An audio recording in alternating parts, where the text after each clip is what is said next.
So ayan, for today's ulam, magluluto tayo ng adobong manok.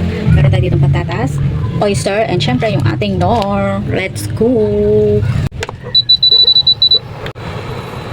First off, prituhin natin yung ating patatas.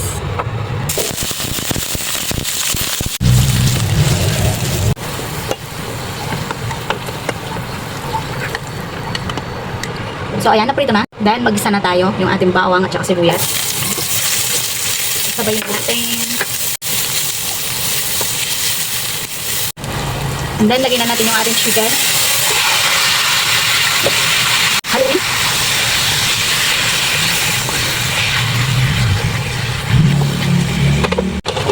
Pan natin at prituhin lang natin ito ng bahagya.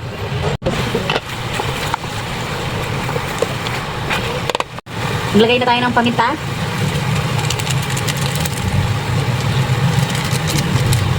And then, laurel.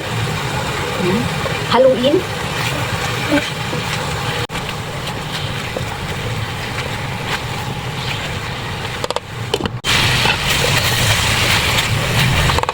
So, ayan, kapag nagsisisling na siya o napiprito na siya, maglagay na tayo ng ating select soy sauce. Baka naman.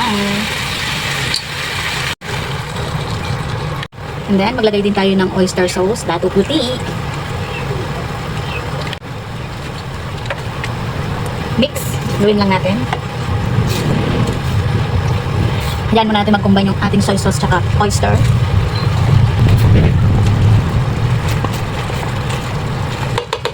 Pakulan natin ito ng 5 minuto. And then, yung ating nor chicken.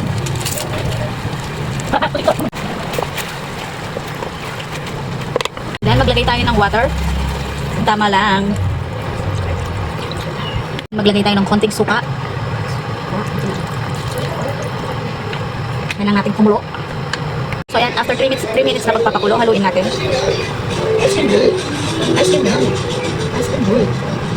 And then, ilagay na natin yung ating patatas. Mga prinitong patatas kanina.